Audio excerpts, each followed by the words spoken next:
Hold up.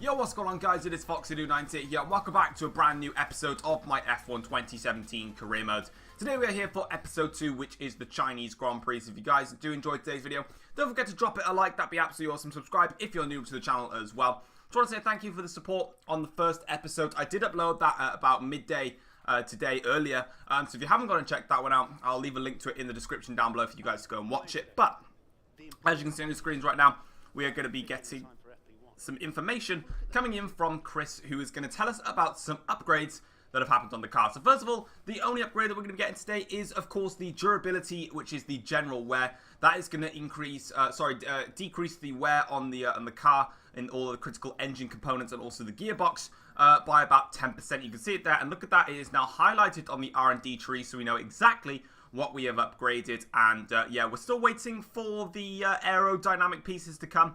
They are expected to arrive for the next race in Bahrain, and then, yeah, that is where we're going to go from there. So we're going to move on straight into the practice session then, into practice 1 then. So we're going to be doing the track acclimatization test, and we do very well at that here. Trying to learn the car a little bit, trying to get the setup right, and making sure that everything is working perfectly. Across the line there, it's for a decent score of, which is actually going to get us purple.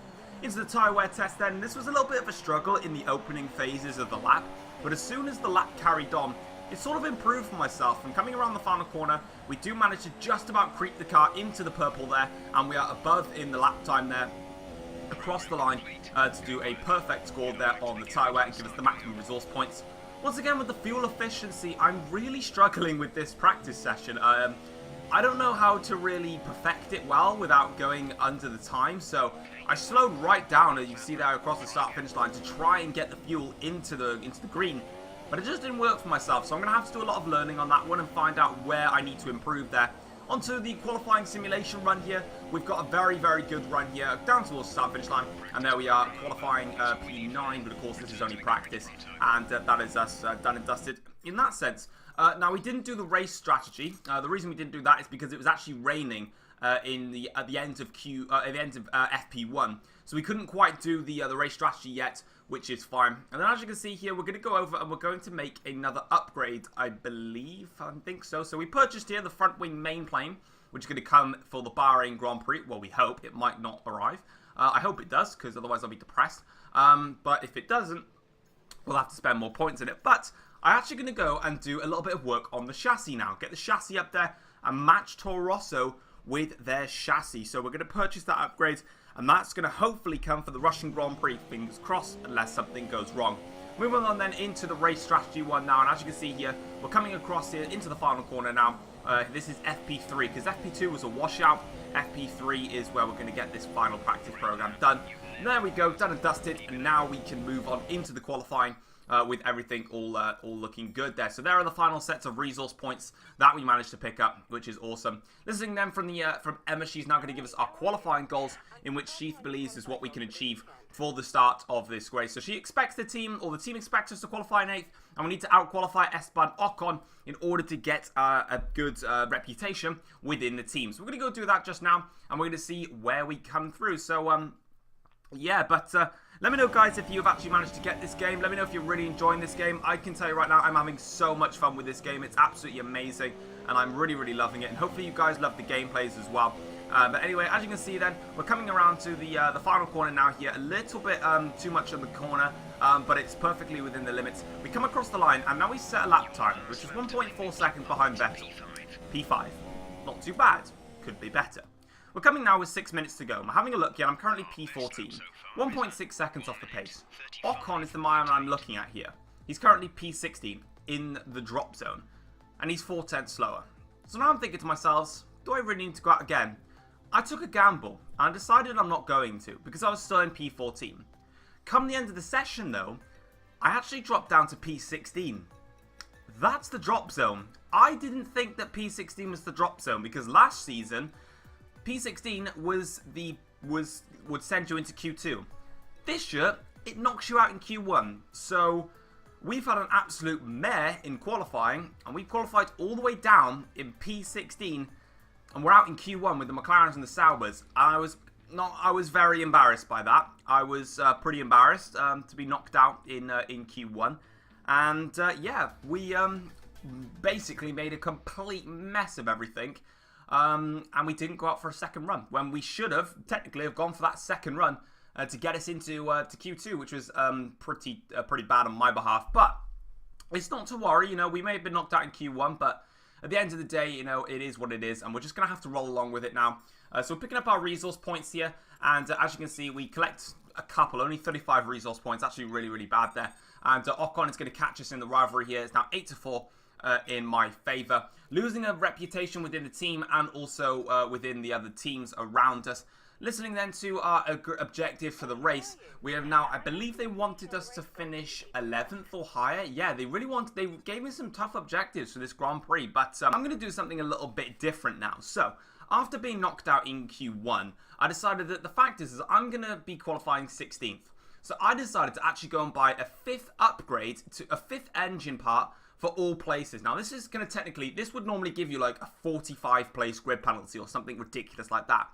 But in this instance, I'm only going to lose 4 places. So I thought to myself, why not just get a 5th engine, start last, so then for the rest of the season, hopefully we can have good qualifying sessions. And now I've got 5 engines. So now I'm going to be good on engine wear for the rest of the season because I've got more. And then I'm going to go and change the engines back to the original ones.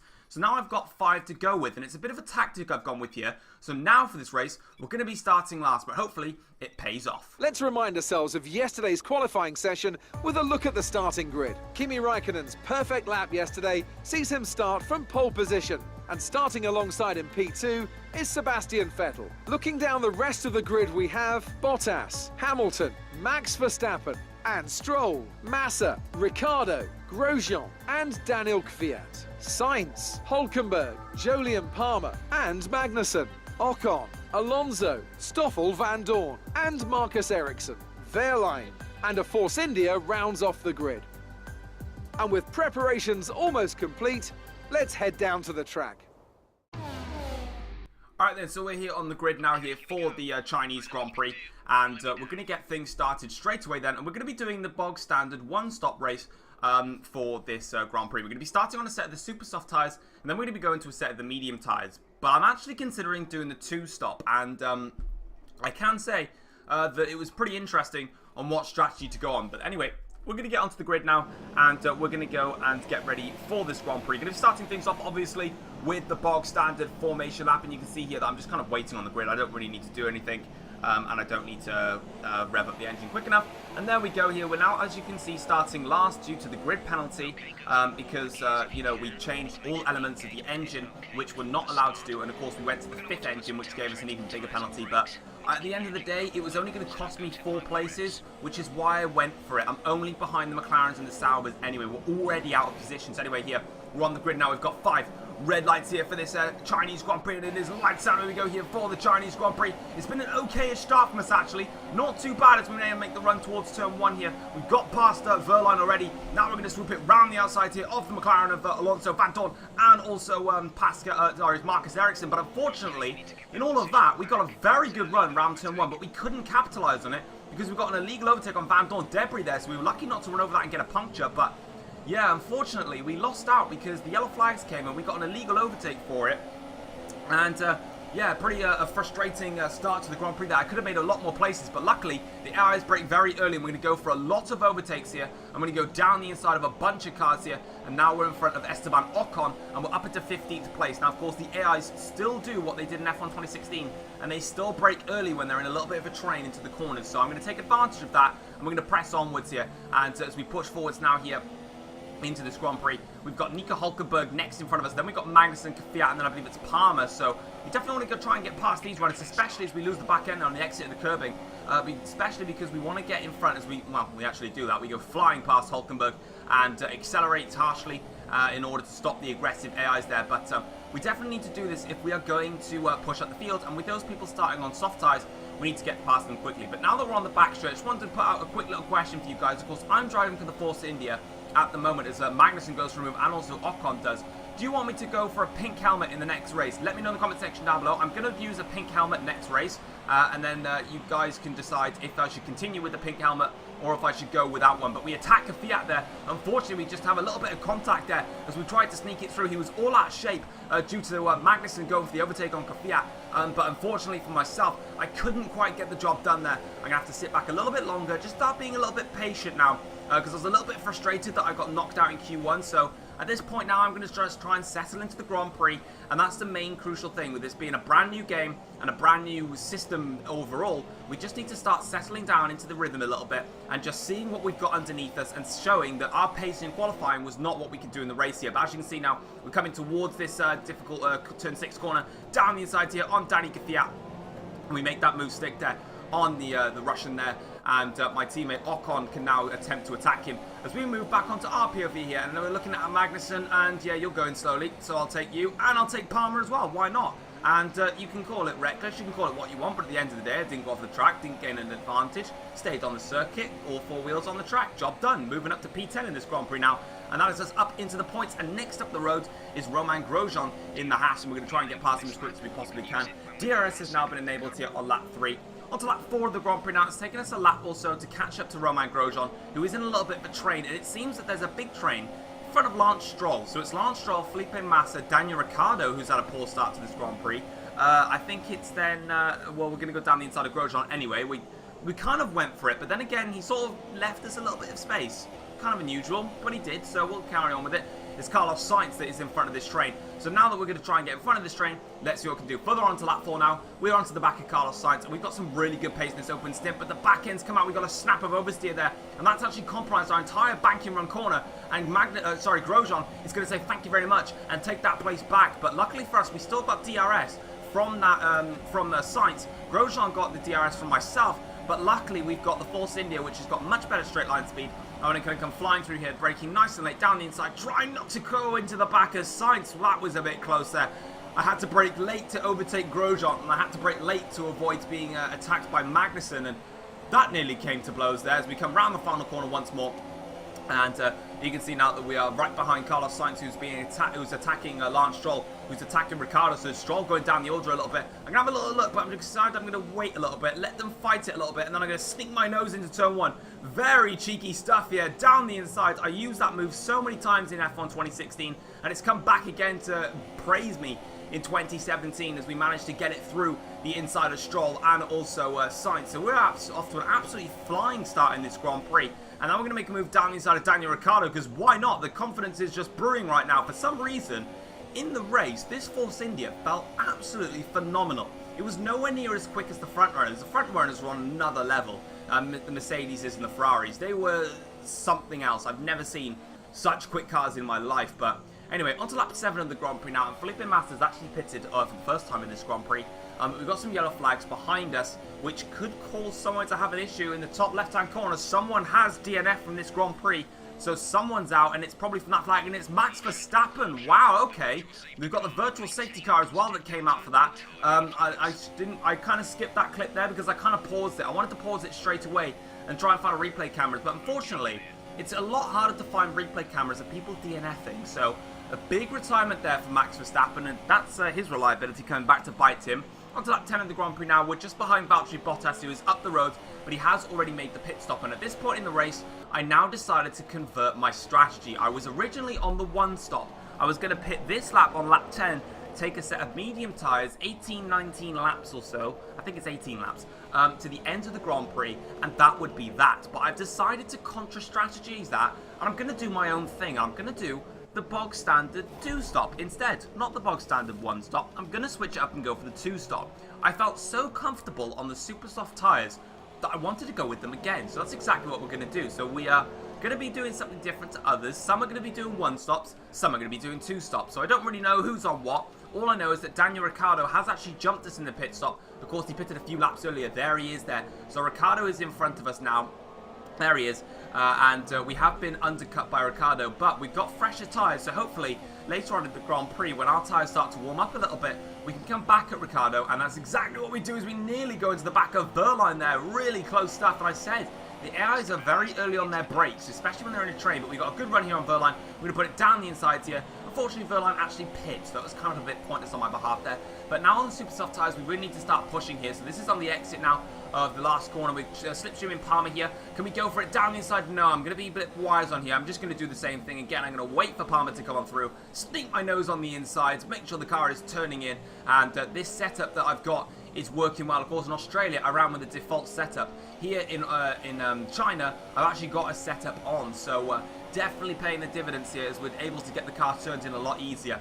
On to lap 12 of the Grand Prix now, and Daniel Ricciardo is next on my hit list as I look to overtake him for the second time in this Grand Prix. That will promote me up into 8th in the race, but then eventually there are some drivers that have made their stops, and you can see here Daniel just a little bit too far in front. I tried to go for the cheeky little inside move. You can see I'm trying it, and it's just worked every single time, and noticing that, that's probably going to be one of the easiest places to make my move. I brake nice and early into the corner. I don't carry as much speed. I sort of keep it a very low balanced speed, and it gives me a better turning in, and it really works. On to lap 15 of the Grand Prix now. We've actually caught up to Felipe Massa. Now, Massa is doing a 2-stop, I think, but he's actually doing it different to me. He's on the soft tyres, and he could go to the super softs at the end of the race, but he's not doing it the way I am. And with me on super soft tyres, I'm just going to make my move, and yeah, that's me down the inside of Felipe Massa. I looked for it. I was actually going to tuck back into Massa's slipstream, and then I realised that I could actually make the move stick. So I decided to go for the move, and it's worked off a treat for us here.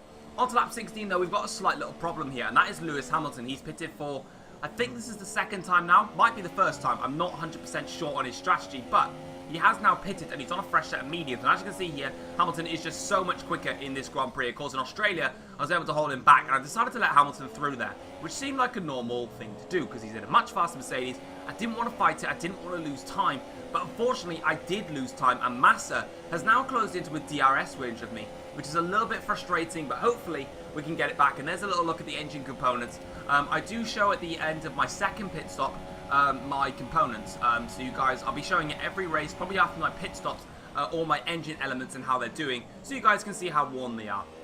On to lap 17 of the Grand Prix now. A little bit wayward there. A small snap of oversteer from the rear cost me on the exit of the banking corner. And now Felipe Massa is primed and ready to make his attack. My super soft tyres are starting to wear down a little bit, and they're sort of coming into a very similar range of Massa, and there with DRS, slipstream and straight line speed. I'm going to give him a nice little squeeze there. And as you can see here, I'm going to make him go very tight into the apex. I'll give him the room because he's going tight into that apex, but around the outside, wow, we made that move perfectly stick there. Brilliant defensive move. I shoved Massa wide, making sure that he gave him a super tight line into the corner, and it worked dividends for us. On to lap 19 of the Grand Prix now, and we are going to be coming in for our second pit stop as we run wide there. Luckily, there's no gravel, which is probably something Lewis Hamilton is absolutely thrilled about after his 2007 drama. But we're going to come into the pits now for a set of the soft tyres, and we are going to be taking these to the end of the race, and that will do us just nicely. And we've got about 9 laps to go, so we've actually done longer on our 2 sets of super soft tyres than we have done on this set of soft tyres that we're about to take to the end. So all in all, it's actually done really nicely for us in terms of tyre wear. We've actually been very, very good on the tyres, and they've worked well for us. So yeah, I decided I wanted to avoid the mediums, which is why I've gone with this. But as you can see, my beautiful pink Force India coming out of the pits here, and we are now set for wherever we're going to finish. I have no idea. So we're currently in P9, and there is a look. We've got the ICE, which has actually gone past 40% already. So I definitely need to look a little bit closer at the internal combustion engine there, because it is on 40%, and they start going yellow at 50%. On to lap 23 of the Grand Prix now, and I'm still in P9. Valtteri Bottas, though, big drama, because Bottas was actually leading this Grand Prix. He's out of this Chinese Grand Prix, and that's going to annoy Mercedes a lot. But we're in P8 at the moment. Everyone has been doing different strategies, and those that are pitted for mediums early are very far in front of myself. And as you can see here now, we've got Ocon in P7, my teammate, and I definitely want to beat Ocon here. So opening up the DRS, I opened it quite late here, but we're going to get a nice comfortable run here on Esteban. I'm not going to go crazy on my dive bomb here. Going to do a nice, just a simple late braking. He actually locks up a little bit, and we get the apex there, perfect there. I was closing up onto Ocon by a long way there, so I decided, instead of looking after the engine as much as I should have, I just decided to close him down and get that position here. Sebastian Vettel has, however, won the Chinese Grand Prix, picking up his first race win of the season. Honestly, from starting last on the grid, I've come across the line to finish P7, and do you know what? I will take that. That's a really strong result for me today. Starting at P20, dropping down, obviously, due to a poor qualifying. It's been a great recovery drive, and we managed to finish P7. The other cars in front of me, unfortunately, they think they just did a better strategy than me. The 2-stop was definitely the way to go, but I think super soft wasn't quite as effective as I thought. A lot of people did super soft, and then medium, and that seemed to work well for them because they were able to just go a lot longer, have much fresher tyres, and make a big undercut work for them. Sebastian Vettel then wins this Chinese Grand Prix, and as you can see, it's Raikkonen second and Lewis Hamilton in P3 there. The Ferrari mechanics ecstatic, as it is Ferrari's first 1-2 of the season as well, so congratulations to Ferrari. And there we are there. In fact, it's coming out of the car there. P7. And like I said before, guys, if you want me to rock a pink helmet, I'll rock it in the next race and I'll see what you guys think. But there it is then. Sebastian Vettel is P1 for today. Kimi Raikkonen takes home second place. The 1-2 for Ferrari. Lewis Hamilton then in P3 is Vettel.